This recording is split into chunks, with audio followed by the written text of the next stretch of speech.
Hey everybody, welcome back. Today we're going to be using our Ninja Foodi Power Blender to make keto-friendly and gluten-free snickerdoodle cookies. So you ready? Let's get into this. Okay, for our ingredients we have almond flour, softened and diced unsalted butter, an egg, some monk fruit sweetener portioned out. Look in the description of the video to see how we portion this. Ground cinnamon, a tiny bit of baking soda, and a little bit of salt, if you can see that in there.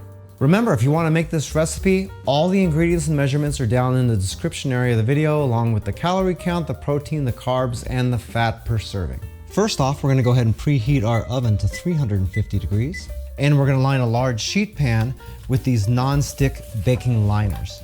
If you don't have liners like this, you can use parchment paper also. However, I wouldn't recommend non-stick spray because if you use that, your cookies are going to get really greasy and they'll end up going flat. So we don't want that.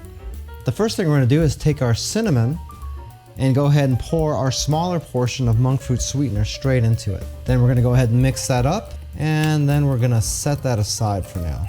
For this part, we're going to be using our Ninja Foodi Power Blender. You can also use a mixing bowl, or if you have something like a KitchenAid mixer, you can use that as well. We're going to be using the regular pitcher. Go ahead and open this up. Make sure you don't have the regular blade in there, because we are going to use the dough blade. Go ahead and throw that in. We're going to go ahead and put in our larger portion of monk fruit sweetener, our egg, and our softened butter. Set it to dough, and we'll go ahead and run a cycle. Once that finishes up, we're going to add our salt, our baking soda, and all of our almond flour, and then we're going to go ahead and process this the same way once again. Once that's done, we can go ahead and remove the pitcher and dump all of our finished cookie dough into a bowl. Next, we're going to go ahead and roll our cookie dough into 1-inch diameter balls. We'll lightly coat each one with our monk fruit sweetener and cinnamon combination, and then we'll put those down on the baking sheet. By the way, if this is your first time here and you want to learn some cool new recipes, get some great cooking tips and tricks and all sorts of other kitchen related things, then start now by subscribing to the channel and clicking the notification bell so you never miss a thing. And once you get them all rolled up, they're ready to go in the oven. If when rolling your cookie dough you notice that it's overly wet or squishy, you can always take the tray just like this and put it into the refrigerator for a couple of hours just to firm them up a little bit before you bake. You're going to want to put these on the middle rack. If you had smaller sheet pans and you had to put these on the two separate pans, it's a good idea to do them separately. Don't try to put them in here at the same time, otherwise you're going to get uneven baking. We're going to go ahead and let this bake for someplace between 10 and 15 minutes. You're just going to have to keep an eye on it and pull them out when they're a golden brown color. If they're starting to look burned around the edges, they're already overcooking, so you need to get them out of the oven. Get out. Remember, with cookies, they come out of the oven a lot sooner than you think they would. If it looks like they're done when you pull them out, it means that they're going to be overdone.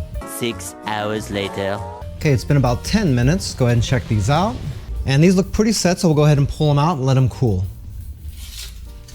If you'd like to learn a little bit more about us, you can check out a couple more videos, or you can check us out online at joesphenomenal.com. These cookies are awesome. Keto friendly, no gluten, and I guarantee you that no one's going to be able to tell the difference between these and regular ones. You might notice that the shape on the cookies came out a little bit on the flat side. A big part of that is a byproduct of what happens when you try to bake with almond flour. Almond flour is quite a bit denser and therefore it comes out a little bit flatter. In our case, I was trying to keep the carbs down as low as possible on this recipe, and I really didn't want to add all the extra calories that were going to come with the eggs. Also, I suck at baking, so there's that. In any case, other than the shape, everything about the cookies came out exactly the way I liked, so I just went ahead and left it alone. If you'd like to learn a little bit more about the Ninja Foodi Power Blender that we use for this recipe, we do have an Amazon affiliate link down in the description of the video. I thank you so much for taking a little bit of time out of your busy day to watch this video. It really means a lot to me, and I can't wait to see you back again here really soon. So until that time, I'm Joe, and I hope you have a phenomenal day. Take it easy.